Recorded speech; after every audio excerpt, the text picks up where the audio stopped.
Okay, welcome back. So, in this next video, I primarily want to talk about the forms of the infinitive, and by that I mean how do we form the various types of infinitives that we've seen so far. That will be our primary question for this video. So, and this will be primarily review as well for a lot of different forms that we have sort of passively learned, but these forms are all of a sudden becoming a lot more important for how to understand indirect statement. Um, so the first form that I just want to introduce you to, which should hopefully be familiar, is the present infinitive.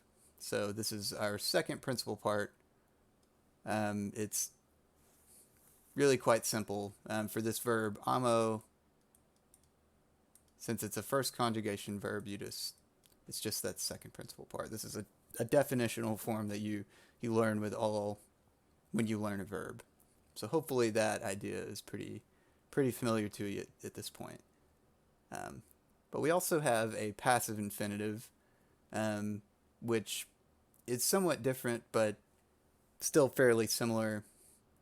As we've seen, the basic way to form this is you take the active infinitive, and then you take off the E at the end and just put the long I at the end. And this works for all conjugations except for the third. In which case, like if you took a verb capere from capio, to form the passive infinitive, you would just stick the long I in the very end. But for this case, so just translation-wise, this means to love or loving, and this is to be loved.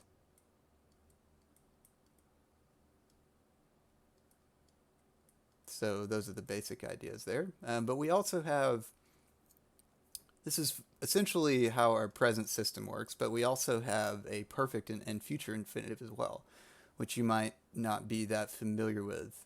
We haven't directly addressed it for a while, so this is a good point for review, so that you remember how exactly to form these things and what exactly is going on. So, but essentially what's happening is for the perfect active infinitive, we take the third principal part, or the perfect stem, which in this case is amawi. We take off the long I at the end, and then we stick this isa ending onto the end there. So right over here, amau plus isa. And then we have our perfect active infinitive. So this means to have loved. If we give it sort of a base abstract meaning, to have loved something. So note that it is not in the present tense anymore. It's not happening at the current time, but it has this perfect idea to it, which means completed aspect. And we also have a passive form as well for our perfect infinitive. And it essentially functions quite similarly to, or it's formed quite similarly to how our perfect passive indicative forms are, but instead of having your form of sum after this, you just use the infinitive of sum. And then we'll see this in a later video, but our adjective then, the fourth principal part, the perfect passive participle, then modifies the subject. So in these cases, it would be the accusative cases, because our subject is always in the accusative in our indirect statement. So, but we'll see that in a bit more detail later. And I also just realized that this should be passive. So, perfect passive infinitive. And we also have two more infinitives that we probably haven't really seen yet, so I'll take a little bit of time just to review these as well. It's essentially formed quite similarly to how our passive participle is, but we use our future participle here instead in combination with the infinitive of soon. So future participle plus soon infinitive. Just to give a translation to this, to have been loved. And then for our future participle, it is about to love or going to love. So we haven't loved yet. It's the infinitive idea, but it's something that will happen in the future. So that comes from the futurity of this participle. And something also interesting is that the participle here also is used when it's modifying our subject. It will also be used in the accusative case. So it'll be something like amaturos or whatever.